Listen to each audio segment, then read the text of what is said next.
Hello മുത്തോണികളെ ഞാനിപ്പോൾ സംസാരിക്കുന്ന ഒരു സംസാരം ചിലപ്പോൾ ചില ആളുകളെയെങ്കിലും ചൊടിപ്പിച്ചേക്കാം. പക്ഷേ സത്യമായ കാര്യങ്ങൾ നമ്മൾ പറയാതിരിക്കൽ ശരിയല്ലല്ലോ എന്നുള്ളത് കൊണ്ട് മാത്രം ഞാൻ പറയുന്നതാണേ. ഞാൻ ഈ വീഡിയോ ചെയ്തു തുടങ്ങിയ കാലം മുതൽ എൻ്റെ സംസാരം എന്ന് പറയുന്നത് ഭയങ്കര സ്ലോ ആയിട്ടാണ് ഞാൻ സംസാരിക്കുന്നത് എന്ന് ചില ആൾക്കാരിങ്ങനെ പറയും. എനിക്കിങ്ങനെ ഭയങ്കര സ്പീഡിൽ സംസാരിക്കാൻ വേണ്ടിയിട്ട് അറിഞ്ഞൂടാ. ഒന്നാമത്തെ കാര്യം, ഞങ്ങൾ തിരുവനന്തപുരംകാരാണ് എന്നുള്ളത് അറിയാമല്ലോ. ഞാൻ ജനിച്ച് വളർന്നത് തന്നെ തിരുവനന്തപുരത്താണ്. ഈ തിരുവനന്തപുരം സ്ലാങ് എന്ന് പറയുന്നത് ഹാപ്പി എന്തൊരപ്പി അങ്ങനത്തെ ഒന്നും അല്ല കേട്ടോ. പുസ്തക ഭാഷ സംസാരിക്കുന്ന ആളുകൾ എന്നാണ് ഞങ്ങൾ തിരുവനന്തപുരംകാരെ എല്ലാവരും വിശേഷിപ്പിക്കുന്നത്. പിന്നെ അതിൻ്റെ ഇടയിൽ എവിടെയെങ്കിലുമൊക്കെ ഈ അപ്പിയും കുപ്പിയൊക്കെ കയറി വരും. വെഞ്ഞാറമൂട് സുരാജിൻ്റെ ഒരു എന്തിനപ്പി ഈ പറയണത് എന്നുള്ള സ്ലാങ്ങൊക്കെ കയറി വരും. പക്ഷേ ഞാൻ അങ്ങനെ സംസാരിക്കാറില്ല എന്നാണ് എൻ്റെ ഒരു വിശ്വാസം. പക്ഷേ എനിക്കിങ്ങനെ ഇഴഞ്ഞ് സംസാരിക്കാനേ അറിയൂ. നമുക്ക് മറ്റൊരാൾക്ക് വേണ്ടിയിട്ട് മാറ്റങ്ങൾ കൊണ്ടുവരുമ്പോൾ നമുക്കൊരു വ്യക്തിത്വം ഇല്ലാതായി മാറൂലേ? എൻ്റെ വ്യക്തിത്വം എന്ന് പറയുന്നത് ഇങ്ങനെയാണ്. ഈ ഇഴഞ്ഞ് സംസാരിക്കുന്ന, ഇഴഞ്ഞ കാര്യങ്ങൾ ചെയ്യുന്ന ഒരു ക്യാരക്ടറാണ് എനിക്കുള്ളത്. അപ്പോൾ ഞാൻ എന്താണ് പറയാൻ വന്നതെന്നറിയാമോ? ഞാൻ ആരോടും നിർബന്ധം പിടിക്കാറില്ല. എൻ്റെ വീഡിയോസ് ഇങ്ങനെ നിങ്ങൾ വന്ന് കാണുമോ, അല്ലെങ്കിൽ നിങ്ങൾ വന്ന് 2 ലൈക്ക് ഇട്ട് തായോ, എനിക്ക് സൂപ്പർ ചാറ്റ് ഇട്ട് തായോ എന്നൊന്നും ഞാൻ പറയാറില്ല. അതിൻ്റെ കാരണം എന്താണ് എന്ന് ചോദിച്ചു കഴിഞ്ഞാൽ, ഞാൻ ഈ വീഡിയോ ചെയ്തു തുടങ്ങുന്ന കാലം മുതൽ ഞാൻ ആളുകളോട് പറയുന്ന ഒരു കാര്യമുണ്ട്. നിങ്ങളുടെ ഡേറ്റ, നിങ്ങളുടെ സമയം, അത് നിങ്ങൾ എനിക്ക് തരുമ്പോഴാണ് എനിക്ക് യൂട്യൂബ് പൈസ തരുന്നത്. അപ്പം നിങ്ങൾ അത് ഉപകാരമുള്ള ഒരു കാര്യത്തിനായിരിക്കണം, അല്ലെങ്കിൽ നിങ്ങൾക്ക് ഇൻട്രസ്റ്റ് ഉള്ള ഒരു കാര്യത്തിനായിരിക്കണം നിങ്ങൾ ചിലവാക്കേണ്ടത്. അപ്പം നിങ്ങൾ എൻ്റെ വീഡിയോ കാണുന്ന സമയത്ത് എൻ്റെ സംസാരം നിങ്ങളെ വിരസതയിൽ കൊണ്ടെത്തിക്കുന്നു എങ്കിൽ അവിടെ നിങ്ങൾക്ക് ഇൻട്രസ്റ്റ് ഉണ്ടാവുന്നില്ലല്ലോ. അപ്പോൾ പിന്നെ നിങ്ങൾ എൻ്റെ ചാനൽ കാണുന്നത് കൊണ്ട് നിങ്ങൾക്ക് ഒരു ബെനിഫിറ്റും ഇല്ല. അപ്പോൾ ബെനിഫിറ്റ് ഇല്ലാത്തൊരു കാര്യത്തിന് നിങ്ങൾ സമയമോ നിങ്ങളുടെ ഡേറ്റയോ ചിലവാക്കരുത് എന്ന് തന്നെയാണ് ഞാൻ അന്നും പറയുന്നത്, ഇന്നും പറയുന്നത്, എന്നും പറയുള്ളൂ. എൻ്റെ മക്കളോടും ഞാൻ പറയുന്ന ഒരു കാര്യമുണ്ട്. നമുക്ക് സന്തോഷം തരുന്ന, നമുക്ക് ഇൻട്രസ്റ്റ് തരുന്ന കാര്യങ്ങളിൽ നമ്മൾ ഇൻവോൾവ് ആവുക, അല്ലെങ്കിൽ നമ്മുടെ സമയം ചിലവാക്കുക, നമ്മുടെ സാമ്പത്തികം ചിലവാക്കുക എന്നുള്ളത്. അത് ഞാൻ നിങ്ങളോടും പറയുന്നു. ഇപ്പം എനിക്ക് ഈ കമൻ്റ് ഇട്ട വ്യക്തി എന്ന് പറയുന്നത്, വ്യക്തിക്ക് എന്നോട് യാതൊരു വൈരാഗ്യവും ഇല്ല, എന്നോട് ഇഷ്ടവുമാണ്. പക്ഷേ അവർക്ക് എൻ്റെ ഈ ഇഴഞ്ഞുള്ള സംസാരം അവരെ അതൃപ്തിയിലേക്ക് കൊണ്ടെത്തിക്കുന്നു. സോ അവർ എന്നോട് ഡയറക്റ്റ് വന്നിട്ട് സംസാരിച്ചിരിക്കുന്നു, എനിക്ക് കമൻ്റ് ഇട്ടിരിക്കുന്നു. പക്ഷേ എനിക്ക് പറയാനുള്ളത് ഇതാണ്. ഞാൻ മറ്റൊരാൾക്ക് വേണ്ടി എൻ്റെ സ്വഭാവമോ എൻ്റെ നേച്ചറോ എൻ്റെ ശൈലിയോ ഞാൻ മാറ്റം വരുത്തുമ്പോൾ അവിടെ എൻ്റെ വ്യക്തിത്വത്തിന് യാതൊരു വാല്യൂ ഇല്ലാതാകുന്നു എന്നുള്ളത്. ഞാനിങ്ങനെയാണ്, ഞാൻ ഈ ഒരു രീതിയിലാണ് ജീവിച്ചത്, വളർന്നത്. മരിക്കാനായി ഇനി എന്ത് മാറ്റം? അപ്പോൾ അതുകൊണ്ട് എനിക്ക് പറ്റൂലടാ. എനിക്ക് ഒന്നാമത് ഞാൻ ഭയങ്കര ഓവർ വണ്ണമുള്ള ഒരാളാണ്. എനിക്കിങ്ങനെ ഭയങ്കര സ്പീഡിലൊന്നും സംസാരിക്കാൻ വേണ്ടിയിട്ട് പറ്റൂല. ഞാനിങ്ങനെ ശ്വാസം എടുത്ത്, എനിക്ക് തൈറോയിഡ് ഉള്ളതാണ്. അപ്പോൾ അതുകൊണ്ട് തന്നെ ഞാൻ സംസാരിച്ചുകൊണ്ടിരിക്കുമ്പോൾ എനിക്കിങ്ങനെ ശ്വാസം മുട്ട് വരാറുണ്ട്. അപ്പോൾ അതുകൊണ്ട് തന്നെ എനിക്ക് സ്പീഡിൽ സംസാരിക്കാനായിട്ട് പറ്റൂല. പിന്നെ നിങ്ങൾക്ക് ചെയ്യാൻ പറ്റുന്ന ഒരു കാര്യമുണ്ട്. അതായത് നമ്മളെ വീഡിയോ ഇങ്ങനെ സ്പീഡ് കൂട്ടിയിട്ട് കാണുക, ഓപ്ഷനുണ്ട്. അതായത് സെറ്റിങ്സിൽ കയറിയിട്ട് നിങ്ങൾക്ക് അവിടെ സ്പീഡ് കൂട്ടിയിട്ടിട്ട് കാണാൻ വേണ്ടിയിട്ട് പറ്റും. അത് ചെയ്യുക എന്നുള്ളതല്ലാതെ എനിക്ക് മാറ്റം വരുത്താൻ പറ്റുന്ന ഒരു കാര്യമല്ല. എൻ്റെ സംസാരം എന്ന് പറയുന്നത് സ്പീഡ് കൂട്ടുക എന്നുള്ളത് എനിക്ക് ചെയ്യാൻ പറ്റുന്ന ഒരു കാര്യമല്ല. മനസ്സിലായ? അപ്പോൾ ഇന്ന് ഞാൻ എന്താണ് സംസാരിക്കാൻ വേണ്ടിയിട്ട് വന്നത് എന്നറിയാമോ? ഈ പട്ടി പെറ്റ് കൂട്ടുക എന്നുള്ള ഒരു പദം എൻ്റെ പേരുമായി ചേർന്ന് ആരൊക്കെയോ എവിടെയൊക്കെയോ പറയുന്നതായിട്ട് ചില ആളുകൾ എൻ്റെ ശ്രദ്ധയിൽ ഇങ്ങനെ പെടുത്തിയിട്ടുണ്ടായിരുന്നു. എനിക്ക് തോന്നുന്നു എനിക്ക് 6 കുട്ടികളുള്ളത് കൊണ്ടായിരിക്കാം അങ്ങനെ പട്ടി പെറ്റ് കൂട്ടും പോലെ കൂട്ടിയിരിക്കുന്നു എന്ന് പറയുന്നത്. ഞാൻ മീൻ വാങ്ങിച്ചുകൊണ്ട് വന്ന കേട്ടോ, പിന്നെ കൊഴിയാള. അപ്പോൾ കുറേ നാളുകൾക്ക് ശേഷമാണ് വീണ്ടും മീൻ വാങ്ങിച്ചത്. ഞായറാഴ്ച വാങ്ങിച്ചിട്ടുണ്ടായിരുന്നേ, കണവയും ഇതൊക്കെ ശനിയാഴ്ച വാങ്ങിച്ചിട്ടുണ്ടായിരുന്നു. പിന്നെ കുറേ നാളുകൾക്ക് ശേഷം ഇന്നാണ് മീൻ വാങ്ങിച്ചത് കേട്ടോ. അപ്പോൾ പട്ടി പെറ്റ് കൂട്ടുക എന്നുള്ള ഒരു പദം വന്നതുകൊണ്ട് ചില കാര്യങ്ങൾ പറയാമെന്ന് വിചാരിച്ചിട്ട് വന്നതാണ്. അതായത് പട്ടിയായിരുന്നാലും പശുവായിരുന്നാലും പന്നിയായിരുന്നാലും ഏതൊരു ജീവിയായിരുന്നാലും ഒരു യങ് ജനറേഷനെ, അതായത് പുതിയ ഒരു ജീവനുള്ള വസ്തുക്കൾക്ക് മാത്രം കിട്ടിയിരിക്കുന്ന ഒരു സവിശേഷതയാണ് എന്താ, ഈ ലോകം നിലനിർത്താനുള്ള ആ ഒരു കഴിവ്. ഈ ലോകം നിലനിൽക്കണമെങ്കിൽ എന്താണ്, പുതിയതായിട്ട് ഈ ലോകത്തിലേക്ക് പുതിയ ജീവികൾ, ജീവനുള്ള വസ്തുക്കൾ വരണം. എങ്കിൽ മാത്രമേ എന്താണ് ഈ ഭൂമി നിലനിൽക്കുകയുള്ളൂ. അപ്പോൾ എല്ലാ ജീവനുള്ള വസ്തുക്കളും പുതിയ യങ് വൺസിനെ ഉൽപ്പാദിപ്പിക്കണം. അതിൽ ശ്രേഷ്ഠരായ സൃഷ്ടി എന്ന് പറയുന്നത്, പടച്ചറബിൻ്റെ ശ്രേഷ്ഠമായ സൃഷ്ടി എന്ന് പറയുന്നത് മനുഷ്യനാണ്. അപ്പോൾ മനുഷ്യൻ മക്കളെ സമ്പാദിക്കുന്നത് അവരുടെ സന്തോഷത്തിന് വേണ്ടിയിട്ടാണ്. അതായത് അവരും അവരുടെ ഭർത്താവും, അല്ലെങ്കിൽ അവരും അവരുടെ ഇണയും.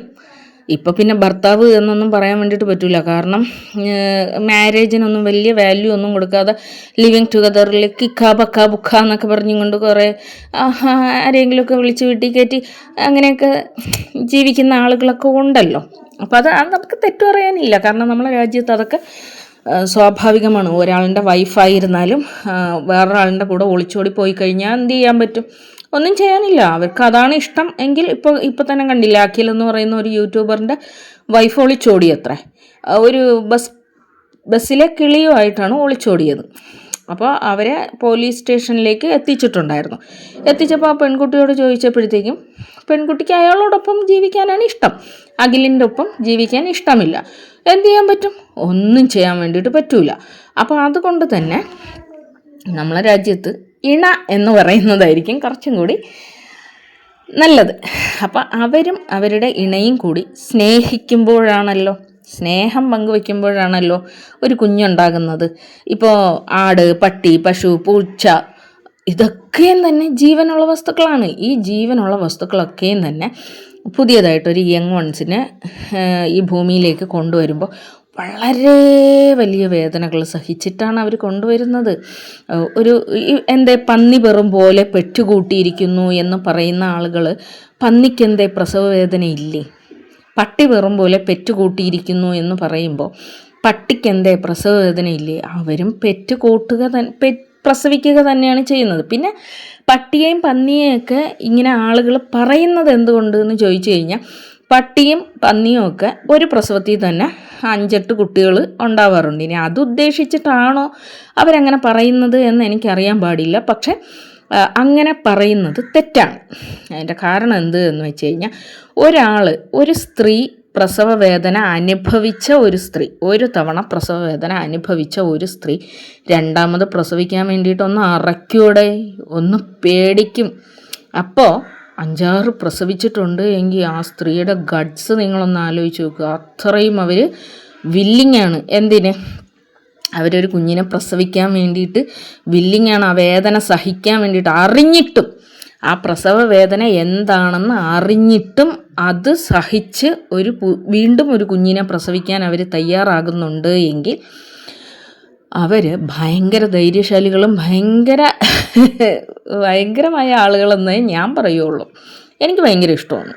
എനിക്ക് പ്രസവ വേദന താങ്ങാൻ വേണ്ടിയിട്ട് സാധിക്കില്ല. ആദ്യത്തെ പ്രസവം മുതൽ 6ാമത്തെ പ്രസവം വരെയും വേദനയുടെ കാഠിന്യം എന്നെ ഇനി ഒരിക്കലും പ്രസവിപ്പിക്കരുതേ എന്ന് ചിന്തിപ്പിച്ചിട്ടുണ്ട്. എങ്കിലും എൻ്റെ മക്കളൊന്നും വലുതായി കഴിഞ്ഞാൽ, ഇപ്പോൾ എൻ്റെ ആച്ചുപ്പന് 2 വയസ്സായി. എൻ്റെ ആച്ചുപ്പൻ വലിയ കുട്ടിയായി. അവൻ സംസാരിച്ച് അവൻ്റെ കാര്യങ്ങളൊക്കെ ചെയ്യുന്ന ഒരു പരുവത്തിൽ അവൻ എത്തി. അപ്പോൾ എനിക്ക് പിന്നും ഒരു കുഞ്ഞും കൂടി ആയാലോ എന്നിങ്ങനെ തോന്നും.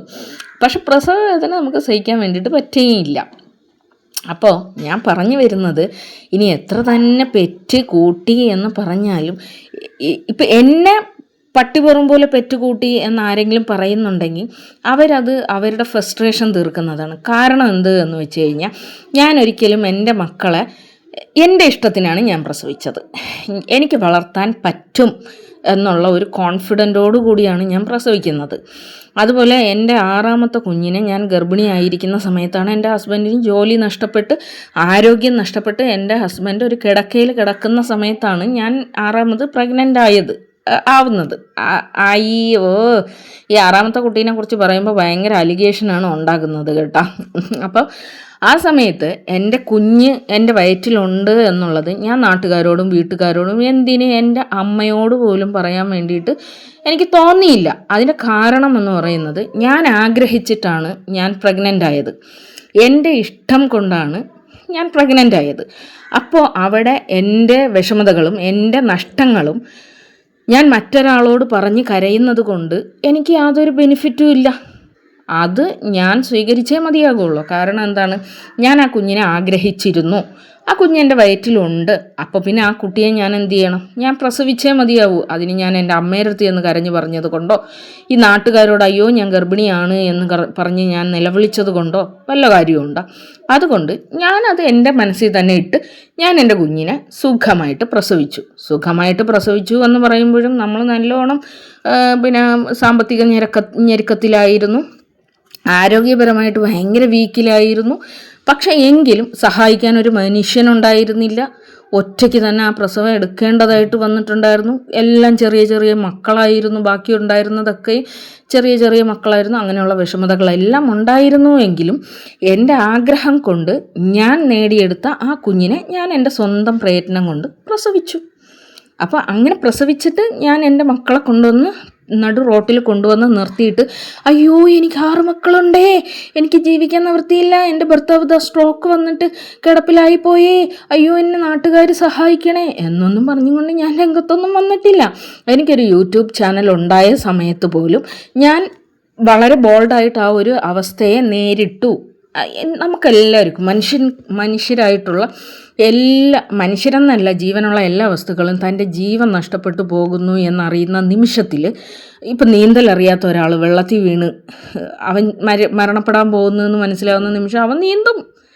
അത് ഒരു സ്വാഭാവികമായിട്ടുള്ളൊരു കാര്യമാണ്. അപ്പം എല്ലാ മനുഷ്യൻ്റെ ഉള്ളിലും ജീവിക്കണം എന്നൊരാഗ്രഹം ഉണ്ടാവും, നന്നായി ജീവിക്കണം എന്നുള്ളൊരാഗ്രഹം ഉണ്ടാവും, തൻ്റെ മക്കളെ നന്നായിട്ട് വളർത്തണം എന്നുള്ളൊരാഗ്രഹം ഉണ്ടാവും. ഈ ആഗ്രഹം അവനെ ഒരു കഠിനാധ്വാനിയായിട്ട് മാറ്റും. എന്നെ സംബന്ധിച്ചിടത്തോളം ഞാൻ കഠിനാധ്വാനം ചെയ്യാൻ എനിക്ക് ഭയങ്കര ഇഷ്ടമാണ്. അത് എൻ്റെ മക്കൾക്ക് വേണ്ടിയിട്ടും എൻ്റെ ഭർത്താവിന് വേണ്ടിയിട്ടും ആണല്ലോ ഞാൻ ചെയ്യുന്നത് എന്നുള്ളത് എന്നെ ഭയങ്കര സന്തോഷിപ്പിക്കുന്ന ഒരു കാര്യമാണ്. ഞാൻ ഒരിടത്തും വന്നിട്ട് എനിക്ക് പറ്റുന്നില്ല, എനിക്ക് ജീവിക്കാൻ പറ്റുന്നില്ല, എനിക്കിത് ചെയ്യാൻ പറ്റൂല എന്ന് പറഞ്ഞുകൊണ്ട് ഞാൻ വരില്ല. കാരണം എന്താണ്, ഞാൻ ഈ ഒരവസ്ഥയെ ഇഷ്ടപ്പെടുന്നുണ്ട്. എൻ്റെ മക്കൾ, എൻ്റെ കുടുംബം എന്ന് പറയുന്നത് ഞാൻ ഉണ്ടാക്കിയെടുത്തതാണ്. അപ്പോൾ ആ ഒരു കുടുംബം നിലനിർത്തേണ്ടത് എൻ്റെ ബാധ്യതയാണ്, എൻ്റെ മാത്രം ബാധ്യതയാണ്. അപ്പോൾ അതിനെ ഞാനിപ്പോൾ നാട്ടുകാരോട് വന്ന് കെഞ്ചിയിട്ടോ അല്ലെങ്കിൽ നാട്ടുകാരോട് വന്ന് അയ്യോ എനിക്ക് പറ്റുന്നില്ലേ, എന്നെ ആരെങ്കിലും സഹായിക്കുക എന്ന് പറയുന്നത് കൊണ്ടോ വലിയ കാര്യമുണ്ടെന്നൊന്നും എനിക്ക് തോന്നുന്നില്ല. അപ്പം എന്നെ പട്ടി വെറും പോലെ പറ്റൂ എന്ന് പറഞ്ഞ് ആക്ഷേപിക്കുന്ന ആളുകളോട് എൻ്റെ മക്കളെ ഞാൻ ആരുടെ മുന്നിലേക്കും കൈനീട്ടാൻ വേണ്ടിയിട്ട് വിട്ടിട്ടുമില്ല, ഇനിയൊട്ട് വിടുകയുമില്ല. അതുപോലെ എൻ്റെ മക്കളുടെ ദരിദ്രാവസ്ഥ ഞാൻ ഒരിടത്തും കാണിക്കാൻ വേണ്ടിയിട്ട് എനിക്കിങ്ങനെ ഒരു സോഷ്യൽ മീഡിയ ഉണ്ടായിട്ട് പോലും ഞാൻ എൻ്റെ മക്കളുടെ ദരിദ്രാവസ്ഥ ഒരു സ്ഥലത്തും ഞാൻ പ്രകടമാക്കിയിട്ടില്ല, ഒരിടത്തും കൊണ്ടൊന്നും കാണിച്ചിട്ടുമില്ല. എന്നെക്കൊണ്ട് കഴിയുന്ന രീതിയിൽ ഏറ്റവും മികച്ച രീതിയിൽ തന്നെ ഞങ്ങൾ ഭക്ഷണമില്ലാത്തൊരവസ്ഥയിലൂടെ കടന്നു പോയിട്ടുണ്ട്, വസ്ത്രമില്ലാത്തൊരവസ്ഥയിലൂടെ കടന്നു പോയിട്ടുണ്ട്. എൻ്റെ ഭർത്താവ് വയ്യാതായതിന് ശേഷം വസ്ത്രമില്ലാത്തൊരവസ്ഥയിലൂടെ കടന്നു പോയിട്ടുണ്ട്. എൻ്റെ മക്കൾക്ക് 10 രൂപ ബസ്സിന് കൊടുത്തു വിടാനില്ലാതെ കഷ്ടപ്പെട്ടിട്ടുണ്ട് ഞാൻ. പക്ഷേ എൻ്റെ ആ അവസ്ഥകളൊന്നും തന്നെ ഞാൻ പ്രത്യക്ഷത്തിൽ എൻ്റെ യൂട്യൂബ് വഴിയോ അല്ലെങ്കിൽ എൻ്റെ ബന്ധുക്കളോടോ എൻ്റെ സ്വന്തക്കാരോടോ എൻ്റെ നാട്ടുകാരോടോ ഒന്നും തന്നെ പറഞ്ഞിട്ടില്ല. അത് കഴിഞ്ഞ് അത് ഞാൻ ഓവർകം ചെയ്ത് ഏറ്റവും നല്ല രീതിയിൽ തന്നെ എൻ്റെ മക്കളെ സമൂഹത്തിലേക്ക് ഇറങ്ങി നടക്കാൻ പ്രാപ്തമാക്കിയതിന് ശേഷം ഞാൻ പറഞ്ഞിട്ടുണ്ട്, ഞാനിങ്ങനെ കഷ്ടപ്പെട്ടിട്ടുണ്ട്. ആ ഒരു കഷ്ടത്തിലൂടെ എൻ്റെ മക്കൾ കടന്നു പോകുമ്പോഴും എൻ്റെ മക്കളെ ഞാൻ ആരുടെ മുമ്പിലും കൈനീട്ടാൻ വേണ്ടിയിട്ട് വിട്ടിട്ടില്ല. എൻ്റെ മക്കളെ ദരിദ്രാവസ്ഥയിൽ ഞാൻ ആരുടെ മുന്നിലും പ്രദർശിപ്പിച്ചിട്ടില്ല. എന്തിന്, എൻ്റെ മനുഷ്യനെ പോലും ഒരു കിടക്കയിൽ കിടക്കുന്ന ഒരവസ്ഥയിലായിരുന്ന സമയത്ത് പോലും എൻ്റെ മനുഷ്യനെ ഞാൻ ഒരിടത്തും ആരുടെ മുന്നിലും ഞാൻ പ്രദർശിപ്പിച്ചിട്ടില്ല. പിന്നെ സുഹൃത്തുക്കൾ എന്ന വ്യാജേന വന്നിട്ടുള്ള ചില അലവലാദികൾ വീഡിയോ കോൾ ചെയ്ത സമയത്ത് സ്വാഭാവികം അവർ നമ്മുടെ സുഹൃത്തുക്കളാണ് എന്ന തെറ്റിദ്ധാരണയിൽ, അത് വെറും തെറ്റിദ്ധാരണ മാത്രമായിരുന്നു കേട്ടോ. അപ്പോൾ സുഹൃത്തുക്കളാണ് എന്നുള്ള ഒരു തെറ്റിദ്ധാരണയിൽ ഞാൻ വീഡിയോ കോൾ ചെയ്തിട്ടുണ്ടായിരുന്നു. അവർ വീഡിയോ കോൾ ചെയ്യുന്ന സമയത്ത് എൻ്റെ ഭർത്താവിനോട് സംസാരിക്കാറുണ്ടായിരുന്നു. ആ സംസാരിച്ചതൊക്കെ റെക്കോർഡ് ചെയ്ത് വെച്ചിട്ട് വളരെ അപമാനിക്കുന്ന തരത്തിൽ പല ഫോട്ടോസും പല വീഡിയോസും അവർ കാണിച്ചിട്ടുണ്ട്. അത്തരം ആളുകൾ എൻ്റെ ഫ്രണ്ട്ഷിപ്പ് ലിസ്റ്റിലേക്ക് വന്ന സമയം എന്ന് പറയുന്നത് ആ സമയത്ത് എൻ്റെ ഹസ്ബൻഡ് ഒരു കിടക്കയിൽ തന്നെ കിടക്കുന്ന ഒരവസ്ഥയിലുള്ള ഒരാളായിരുന്നു. ആ സമയത്ത് എനിക്ക് അങ്ങനെ കാണിക്കാൻ വേണ്ടിയിട്ട് പറ്റുന്നുണ്ടായിരുന്നുള്ളൂ. അത് മറ്റുള്ളവരുടെ സഹതാപത്തിന് വേണ്ടിയിട്ട് അല്ലെങ്കിൽ അവരിൽ നിന്ന് സാമ്പത്തിക ചൂഷണം നേടാൻ വേണ്ടിയിട്ട് ഞാൻ കാണിച്ചു എന്ന് പറയുമ്പോൾ ഈ കാണിച്ച വ്യക്തികളെന്ന് പറയുന്നത് എൻ്റെ സുഹൃത്തുക്കളായിട്ടുള്ള ആളുകളായിരുന്നു. അല്ലാതെ എനിക്കൊരു സോഷ്യൽ മീഡിയ ഉണ്ടായിട്ട് പോലും ഞാൻ അതിലൂടെ എനിക്ക് കാണിച്ചാൽ എന്താണ്, എൻ്റെ യൂട്യൂബ് ചാനലിലൂടെ എൻ്റെ ഹസ്ബൻഡ് ഇങ്ങനെ ഒരു കിടപ്പ് പേഷ്യൻ്റാണ് എന്ന് ഞാൻ കാണിച്ചാൽ എന്താണ്, ആരെങ്കിലും എന്നെ അടിച്ചു കളയോ അല്ലെങ്കിൽ ആരെങ്കിലും എന്തെങ്കിലും കുറ്റം പറയോ? ഇല്ല, എനിക്ക് കാണിക്കാൻ ഇഷ്ടമില്ല. എനിക്ക് കാണിക്കാൻ ഇഷ്ടമില്ലാത്തത് കൊണ്ട് തന്നെ എൻ്റെ യൂട്യൂബ് വഴി എൻ്റെ മനുഷ്യൻ അങ്ങനെ ഒരു കിടക്കയിൽ കിടക്കുന്നതായിട്ട് ഞാൻ കാണിച്ചിട്ടില്ല. അപ്പോൾ എൻ്റെ ദാരിദ്ര്യമോ എൻ്റെ അവസ്ഥകേടോ അത് എൻ്റെ ബാധ്യതയാണ്. അത് നാട്ടുകാരുടെ തലയിൽ കെട്ടിവെച്ചിട്ട് അയ്യോ നിങ്ങൾ എന്നെ സഹായിക്കണം എന്ന് പറയുന്ന ഒരു സമ്പ്രദായം എനിക്കില്ല. അങ്ങനെ നമ്മളെ ജോലിയൊക്കെ തീർന്നു കേട്ടോ. മീൻ കറിയായി മീൻ പൊരിച്ചതുമായി.